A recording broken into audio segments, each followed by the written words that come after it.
Hi, I'm Nick Eustace. I'm 25 years old and I'm from Toronto, Ontario.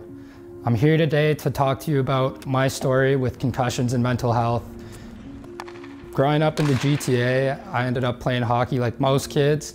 I mean, I was no superstar, but I was good enough. I spent the majority of my career in the GTHL playing for both the Mississauga Rebels and the Toronto Junior Canadians. And we ended up beating our rivals, the Toronto Marlies, to win the OHL Cup, which honestly to this day still puts a smile on my face.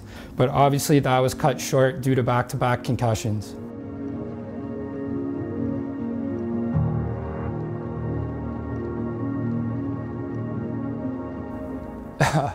It was tough, man. A lot of the emotional symptoms were dealing with depression, anxiety. I mean, there got to a point where like being able to leave my house was just a struggle in general. Back then, the concussion rehab was you sit in a dark room, you can't see anyone, you can't do anything. And I mean, I just had hockey taken away from me.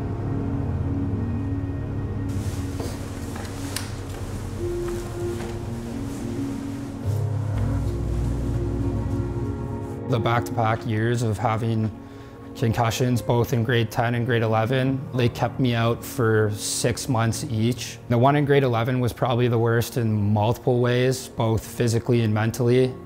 That was one of the ones where I had to retire from hockey and I didn't take my recovery nearly as serious as I should have. And I ended up having symptoms for years after. I had a lot of symptoms, both physical and mental.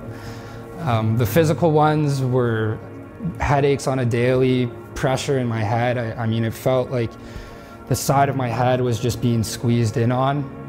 The emotional symptoms were just, that wasn't fun. I was just being depressed, anxious. And then especially as soon as I got concussed, when I knew I wasn't going to be able to continue playing hockey, I just gave up on my rehab and gave up on the whole idea of just staying clean almost.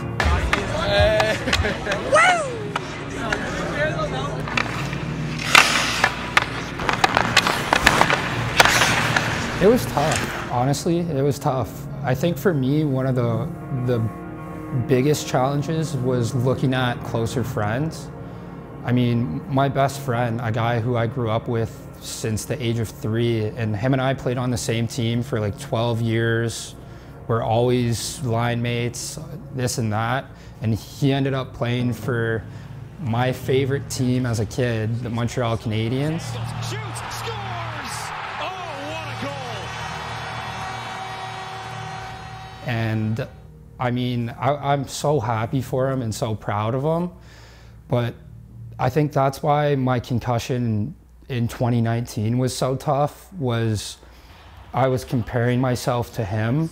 Here I am in my 6th year of undergrad, don't have any job perspectives, don't really know what I'm doing, and my best friend is playing for my childhood team, playing in our dream job. Yeah, it's weird to, even nowadays, to kind of like look back and be like, at one point, and fuck, I hate saying it, but I mean, it is what it is. At one point you wanted to commit suicide, like it's fucking weird, man.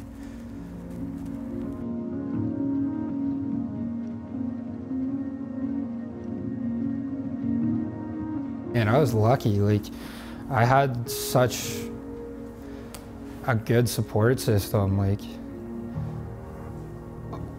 honestly, you look back, you're like, I don't know what I would have done if I didn't have that.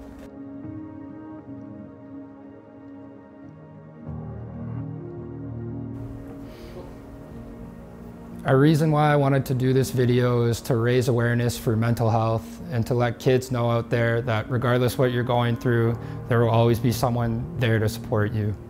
Individuals who have suffered concussions are a very, very small demographic of people who suffer from mental health problems. There's a much larger issue at hand, especially after taking into consideration an impact that COVID has had on everyone's mental health, specifically kids and adolescents. According to CAMH, 1 in 5 Canadian youth are affected by mental illness or disorder, with suicide being the second leading cause of death among individuals between the ages of 15 and 34. This is sad considering only about 20% of kids receive adequate mental health services. I know therapy can be expensive and not everyone has access to these resources. This is why I've partnered with McFadden's movement in order to raise money to donate to Wes For Youth Online, a charity that provides free online counseling for individuals aged 11 to 24 across Ontario. We've set up a GoFundMe page where we will be accepting donations until January 28th. Any donation would be very much appreciated.